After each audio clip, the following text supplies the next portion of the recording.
Mr. Nico, thank you for letting us into your house, B&B. You're very welcome. Thank you. Because the past few days we have traveled a lot in search for our truth, or the truth. Yesterday, at the Isle of Majorca, we found your book by incident, The Sacred Mushroom, and the cross. which has there.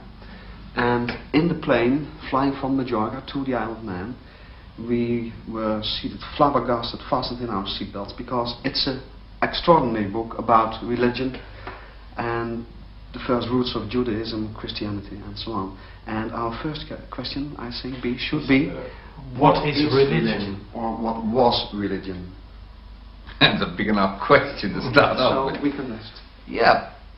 I'm one of those people, you know, who think that most of our motivation, most of our thinking, derives from our biological origins. The way we evolved is the way we are living and thinking now. And I think this certainly goes for such things as family life and sexual relationships. I think it's also for religion too. I think we have to go back right into the beginnings of how man became man out of the ape stage, to know why he needs a being greater than himself, why he felt insecure. I think we can see this in his evolving from a four-footed creature into a two-footed creature, and he stands up and he looks up across the savannah for the first time and begins to feel that he could be master of all that he surveys, and at the same time begins to feel fearful because he is then at loggerheads with the rest of creation. And the more intelligent he became, the more his brain developed, the more he felt responsibility for running his own life, and at the same time he put himself into opposition with his fellow creatures. And I think at that stage he began to feel more that he needed some support. And I suspect that the first ideas of God were being born in this primitive creature 25 million years ago, where he first stemmed off from the other ape line of descent, as early as that. Mm-hmm. And then this has developed later as man became more clever. He became more unsure and began to look for some supporting creature or power in the universe. I think the important thing is that religion is close to sex and is as powerful as sex, you know. I think we underestimate the power of religion. Now and again we see it in its full naked brutality as well as its glory, but there is this other side to religion which I think we see in the Eastern religions more perhaps than we do in our rather conventional Western Christianity. And then we realize how emotionally set Christianity is. It derives from within, you know, as I mean by being biologically motivated.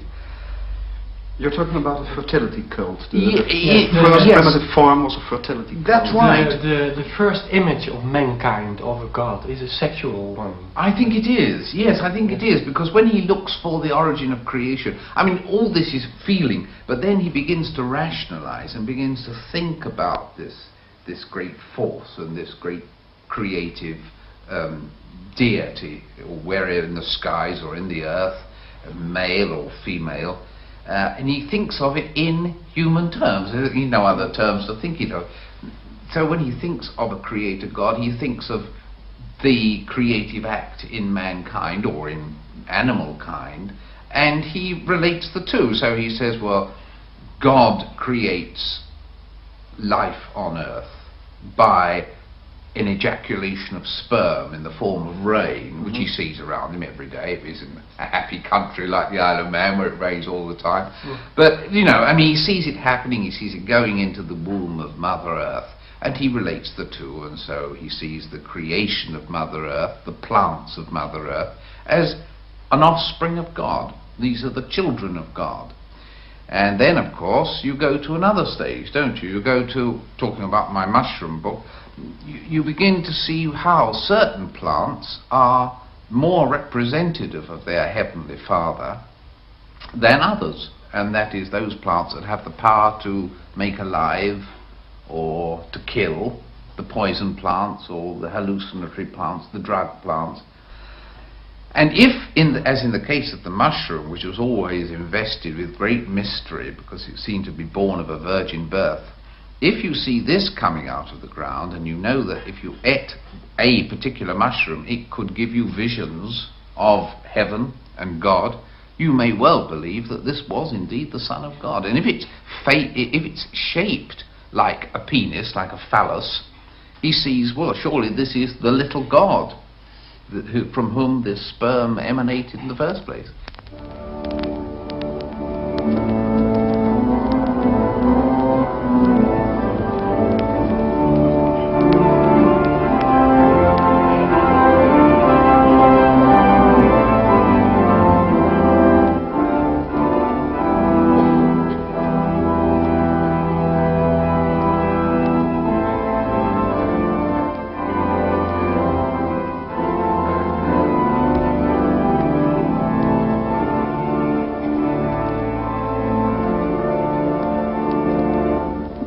Certain mushrooms grow in certain places, you know. Those that are used in the South American version of the cult are different from those that were used in, say, ancient Sumer, or those that form the basis of the Soma cult of ancient India. Now, this was almost certainly the Amanita muscaria, as pictured on the front of that book. It's this one in the more simple form. Yes, beautifully portrayed on your pull over there. Yes. Now this has the poison in the under the little warts there. It is a poison, of course, but it can be quite dangerous. But taken in moderation, in certain ways, with certain preparation, this has, I'm told, a hallucinatory effect. I'm not don't know it by experience. I'm not going to try it myself, thank you very much, because it can be quite powerful. But there's no doubt that this particular thing formed the basis of a great many cults of the ancient days. And I think was imported into the Middle East. It was not a native of the Middle East, of course. It only grows in conifers and among conifer forests and birches. But I think it was imported into the Middle East, and in various forms, probably a dried form, was used in many of the ancient religious cults of the Near East, which included, I think, Judaism. John M. Allegro bestudeerde 30 jaar lang de taalkundige overeenkomsten tussen de oorspronkelijke Hebreeuwse bijbelteksten en de andere oude talen van het Midden-Oosten. Hij ontdekte dat alle wegen terugleiden naar Mesopotamië en dat de belangrijkste religies zijn gebaseerd op de paddenstoelcultuur van het oude Sumerië. Namen, plaatsen en bepaalde formuleringen in de Bijbel verwijzen rechtstreeks naar de ware oorsprong van het christendom, dat geen oorspronkelijke godsdienst was, maar voortkwam uit een vruchtbaarheidsritus rond de vliegenzwam.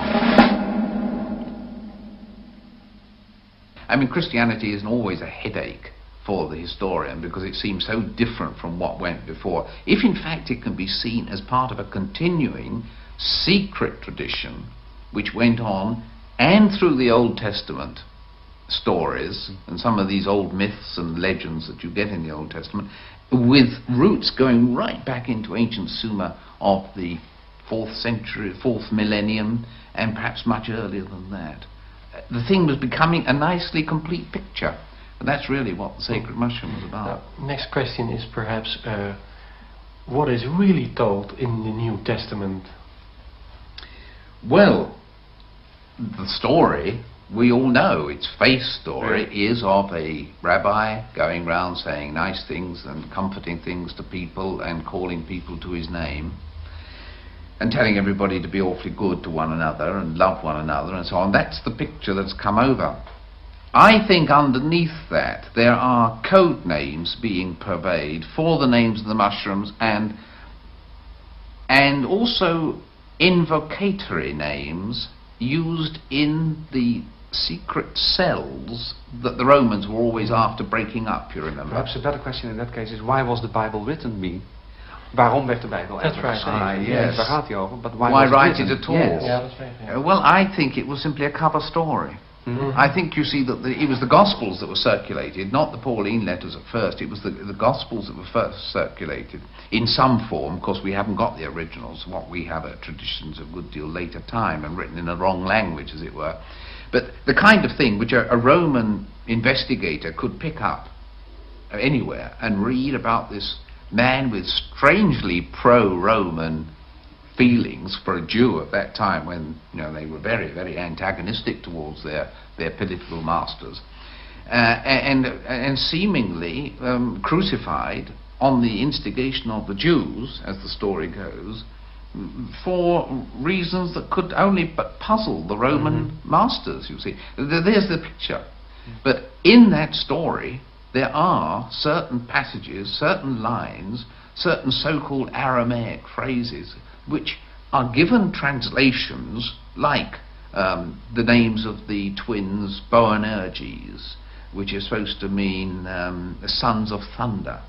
Now, no philologist living could ever find sons of thunder out of a so-called apparent Aramaic name Boanerges. It doesn't mean that. But sons of thunder is a name of the sacred mushroom, the coronium of ancient Greek and Latin. And the Boanerges is something else, which I've tried to explain in my book. In other words, you have a number of such passages in the New Testament where you have an Aramaic name, and then you have a translation, inverted commas, supposedly a translation, which has never joined up. They've never made sense. Now I think, if you look at that Aramaic name and think, well, perhaps it's not Aramaic, but an early invocatory name, a magic name, which in certain circumstances could be pronounced and made powerful, then right, you purvey that because your center of your cult has been destroyed, as it was. Of course, Jerusalem was destroyed in AD 70. You have a number of cells in the outlying districts around the Mediterranean. You want to keep them in touch. You want to remind them of their secrets, but you daren't purvey it in written form. So what do? You put these names and phrases into a cover story that can be purveyed. And that, I think, is what the New Testament is.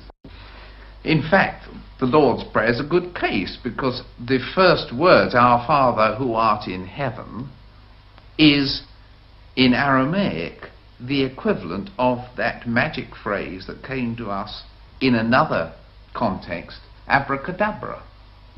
Abracadabra, abadabarakia, in Aramaic, would mean Our Father which art in heaven. So that's where abracadabra. Every child knows. Every child, yes, exactly. And they are very old. It is very, very old. And abracadabra is in fact 2nd century AD in its earliest, and it's probably even earlier than that. It is a magic phrase which, used in certain magic circumstances or powerful cultic circumstances, could have a beneficial effect. Yeah, as we can say that in the beginning, the Christianity is a drug cult. Then we came to the question, what is it now? Yes. In moral and ethic. Yes, quite. And for most people, I suppose, Christianity is a way of life rather than a religion. It's an enormous discrepancy. Yes. Yes. Uit elkaar gaan lopen, natuurlijk. Yes, and one wonders how on earth a small, very inward-looking drug cult could become a world religion with what such a power. Yes, exactly. What a power. Yes. As far as the morality of the New Testament is concerned, I would say that this is genuine. But that is, love thy neighbour was the prime ethic of these people. But I think it has to be understood in its original terms. That is, as we see among the Dead Sea Scrolls sect at Qumran, a small in-group of inward-looking people who were needing to love one another for the sake of even maintaining sanity. You know, I mean, you know what it's like if you're living in a small group in a monastery, and you have to be extremely careful. You get this very much in the Dead Sea Scrolls, in their manual of discipline. You have to be awfully careful about the feelings of the next chap, and not to interrupt, and so on and so forth.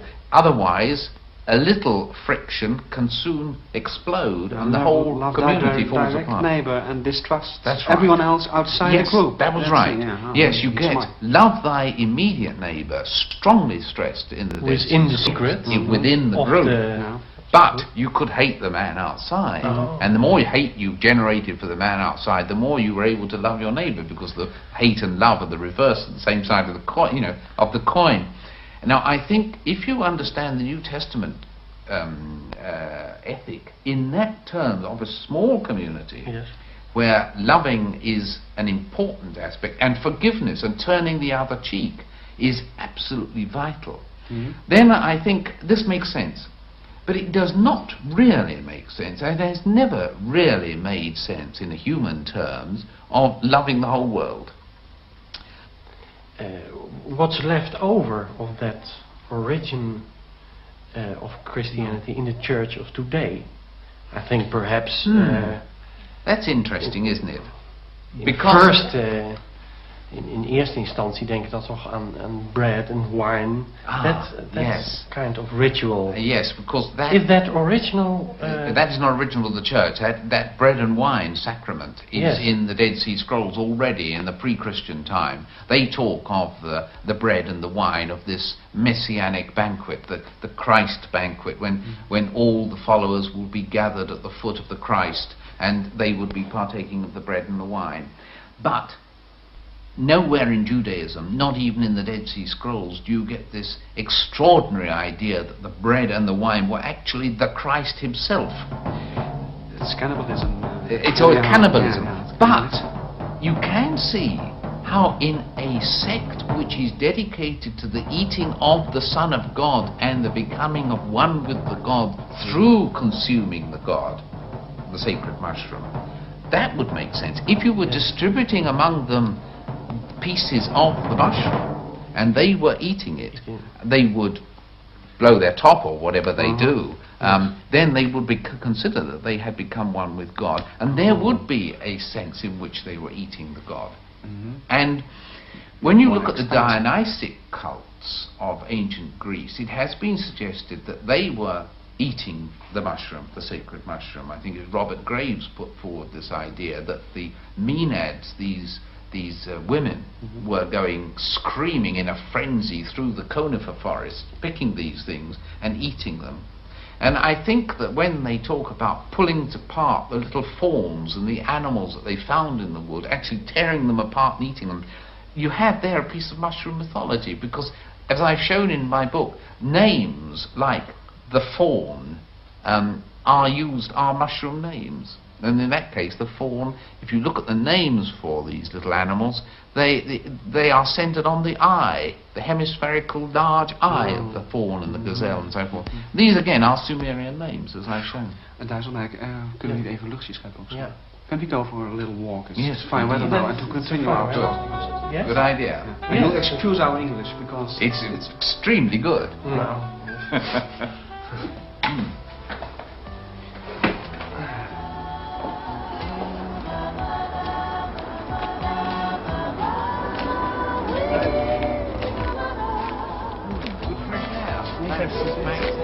no mushrooms growing here. No, no mushrooms, no. No. Well, only on the grass, inadvertently. Yeah.